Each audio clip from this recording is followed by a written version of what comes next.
খাইছা আৰু তুমি কি খাইছা ভুজিয়া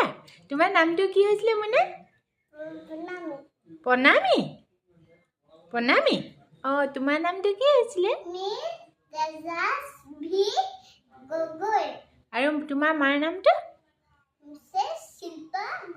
তোমাৰ দেউতাৰ নামটো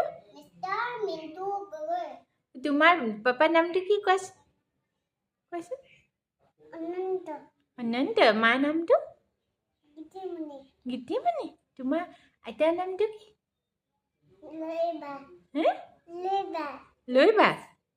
খুৰী নামটো কি খুৰী নামটো ঘৰত আজি কিহে ভাত খালা তুমি আহোঁতে কিহে ভাত খালা কি চব্জিয়ে ভাত খাই আহিলা আমাৰ মইনাক কৈ মাছে মইনা কৈ দিয়াচোন কি চব্জিয়ে ভাত খালা কি মাংস য়েছ